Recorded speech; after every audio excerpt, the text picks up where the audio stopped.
Make territories great again.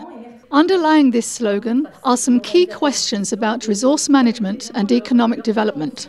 At a time of global change, the governance of our territories needs to be approached differently.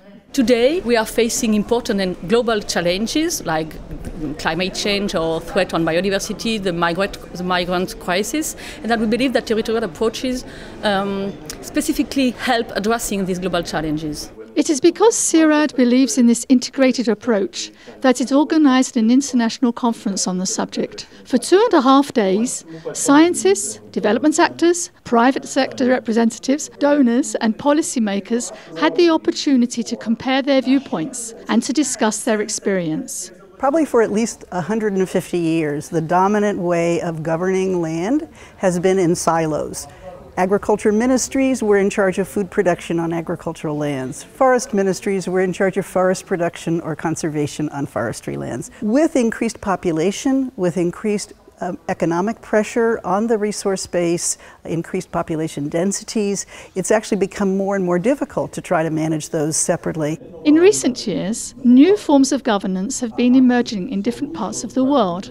Mali, for example, is currently restructuring its food security policy through a territorial approach and a collective construction process. Le dialogue que cette approche établie entre les acteurs permet de savoir quel est l'intérêt de tout un chacun, quelles sont les limites, quels sont les intérêts qui se contradisent et comment on peut trouver un consensus. Addressing development issues at the territorial level is the best way to give control over development to the local populations and to the local authorities.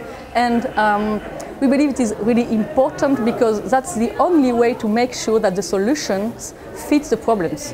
For Cirad, it is essential that the actors in a territory control their natural resources and their economic dynamics.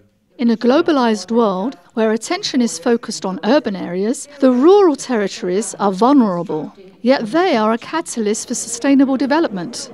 It is often thought that globalization does not enter rural areas. That's a mistake. It does. When you think of the big water companies that grab water in all kinds of rural places, when you think of the 35 countries that are buying land in foreign countries, it's a long list.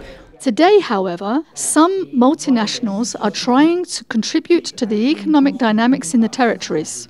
For example, in Egypt, around the factory, we organized cooperative model with the family farmers, with the farmer of subsistence. And there is a need also to create a value that is not only so-called business-driven, but clearly with a social outcome and more an environmental outcome. It's a question of license to operate. This conference has given us a lot of important suggestions and recommendations on how we can move forward with the territorial approaches to really meet the request, meet the needs of the countries. The countries are very much aware of the need to move from sectoral approaches to territorial approaches. Your problem, as I said, is that they are not quite sure how to do that. It is time for action. And, in the same way as the state and the market, the territories are called upon to play a complementary role in regulation for sustainable development.